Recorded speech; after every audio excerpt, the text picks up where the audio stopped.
बनती है। और जब वो जनता मालिक थाने की चौखट पर कदम रखे, जब वो पीडीओ के चैम्बर में जाए तो उसको दुत्कारने की बजाय वो उठकर खड़ा हो जाए, आपका इस्तकबाल करे। ये काम एमएलए का होना चाहिए। इसलिए नहीं होना चाहिए कि आप वहां पर विधायक बन गए और अब आपके अंदर सुशासन का भाव आना चाहिए। क्या बात है, जब लालू प्रसाद यादव जी मुख्यमंत्री थे, एक गरीब व्यक्ति थाने में चला जाता था तो थाने का थाना प्रभारी अपनी कुर्सी से उठकर खड़ा हो जाता था और उठकर उनका खैर मकदम करता था, उनका अभिनंदन करता था। उनको पता था ये लालू प्रसाद यादव जी, ये गरीब आदमी मतलब लालू प्रसाद यादव जी है कि नहीं, बताइए साथियों। अफसरशाही चरम पे है, भ्रष्टाचार की आकंड में पूरा अंचल करैली डूबा हुआ है। मैं आपसे वादा करता हूं, मनीष आपको मायूस नहीं करेगा।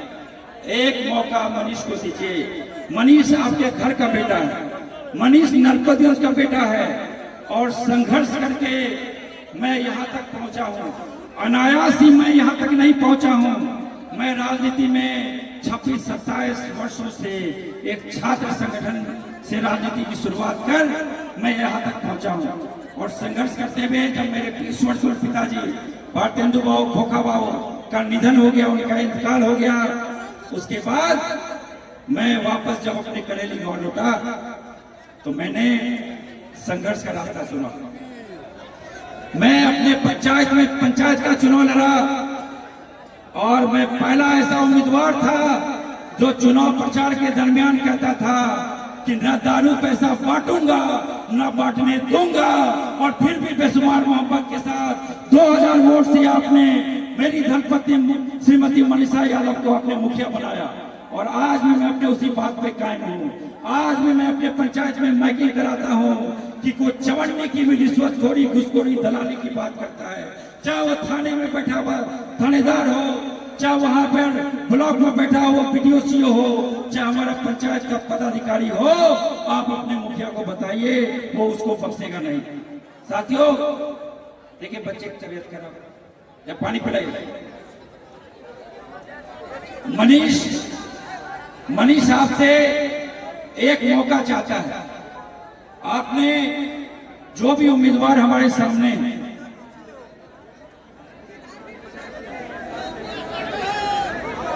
जो भी उम्मीदवार हमारे सामने में हैं, हमारा मुकाबला जिनसे है उनको आपने देखा है, उनको आपने कई बार देखा है।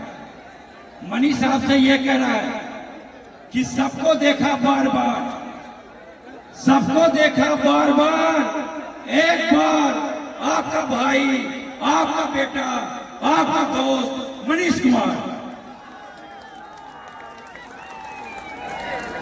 हमारे सामने। हमारा जो मुख्य मुकाबला जिस उम्मीदवार के साथ है, उस उम्मीदवार को 2010 में नरपतगंज की महान जनता ने एक मौका दिया। उस मौके को उन्होंने गंवा दिया। उनके ऊपर यह आरोप लगता था, उनके ऊपर यह आरोप लगता था कि वो नरपतगंज में नजर नहीं आती है, वो बाहर से ही अपना सारा विधायकी का काम करती है। तो वो कहती थी कि ये विरोधी है, ये प्रतिद्वंदी है, ये आरोप लगा रहे हैं।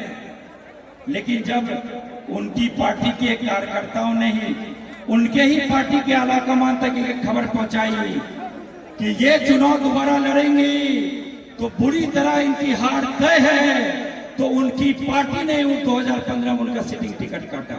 इसका मतलब ये था कि जो बात नरपतगंज की जनता कहती थी कि आपको नरपतगंज की जनता ने आशीर्वाद देकर आपको विधायक बनाया था, आप नरपतगंज में 2002 से लेकर 2015 तक कहीं नजर नहीं आई, दुख सुख में शरीक नहीं हुई, बल्कि सिर्फ शिलान्यास करने के अलावा आपने दूसरा कोई काम नहीं किया। जब बाढ़ आया आप गायब थी, जब बाढ़ आया 2017 में बाढ़ आया, आप तो 2017 की बात छोड़ दीजिए, मनीष तो 2008 के बाढ़ में भी लोगों के बीच मौजूद था। 2017 के बाढ़ में भी मौजूद था।